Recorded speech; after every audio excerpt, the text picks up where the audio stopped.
Saudara-saudariku, salam sejahtera bagi kita semua.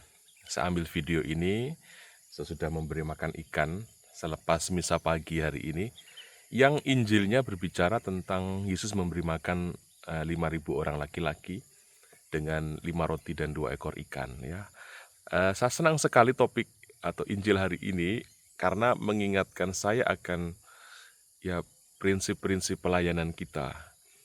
Misalnya begini, ketika Yesus mengatakan kepada para murid, kamu harus memberi mereka makan.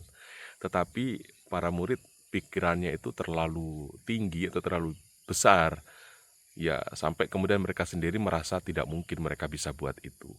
Bagaimana dengan uang 200 dinar bisa memberi makan orang ribuan sebanyak itu. Tetapi poinnya justru pada kata-kata Yesus, apa yang ada pada kamu? Dan sesudah mereka memeriksa, ada 5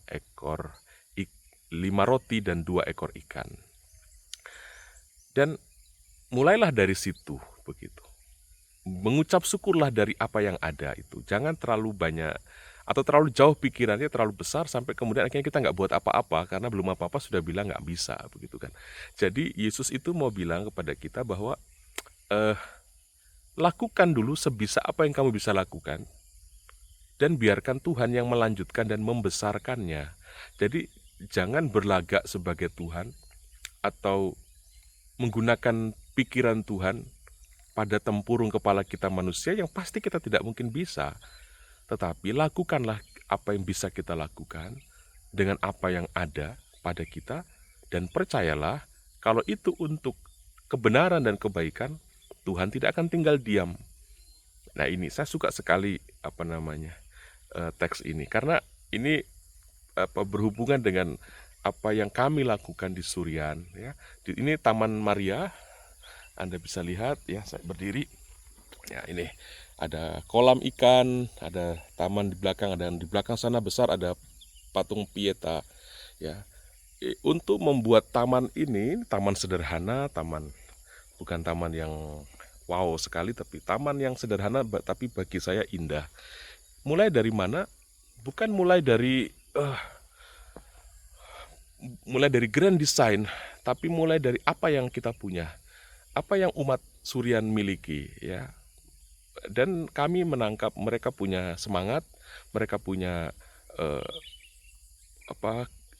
kerja bakti mereka, usaha mereka untuk kemauan mereka untuk kerja bakti tinggi. Ya, mereka punya semangat gotong royong itu luar biasa. Dan mereka tidak sungkan untuk menebang pohon pisang yang ada buahnya, lalu merebus, membuat sambal untuk dimakan bersama. Nah, ini aset, begitu ya. Jadi dulu begitu, mulai dari apa yang kita punya, yuk kita gunakan yang kita punya ini untuk sesuatu. Awalnya membuka lahan ini, lalu menanami pohon, ya, yang bisa buat patung sehingga ada patung jalan salib, begitu. Dan dari kecil-kecil ini ternyata, ya, saya percaya Tuhan tidak tinggal diam. Dia membesarkannya, dia melanjutkannya. Dan dari tempat ini kini bisa menjadi berkat bagi banyak orang di sekitar sini, bagi stasi-stasi di sekitar, bagi paroki-paroki di sekitar, bahkan menjadi warna khusus bagi keuskupan. Itu dimulai dari apa? Dari umat Surian yang memiliki 5 roti dan 2 ekor ikan. Ya, kami tidak memikirkan besar dulu, tapi kami memikirkan apa yang bisa kami buat dari apa yang kami punya, yaitu saya teringat dengan satu metode pendekatan untuk membangun sesuatu, yaitu ABCD, ya, pernah dulu diberikan kepada kami, itu asset based community development.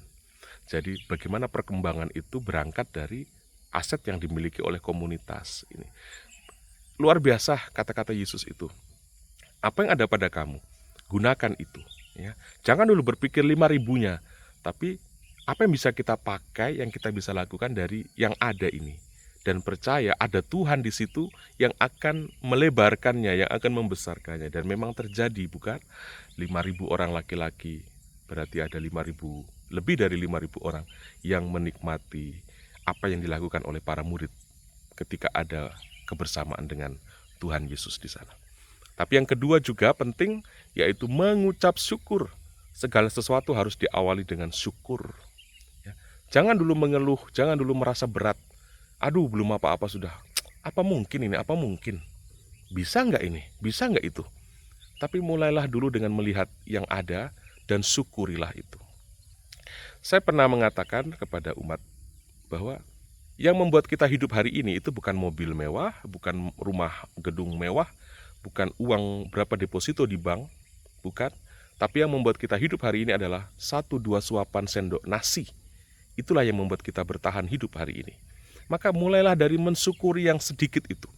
Jangan menunggu kaya, menunggu mewah dulu baru bersyukur. Tapi bersyukurlah dari apa yang bisa kita kunyah.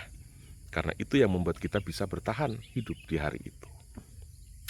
Ya, semoga renungan singkat ini menemani kegiatan kita di hari ini. Tuhan Yesus memberkati.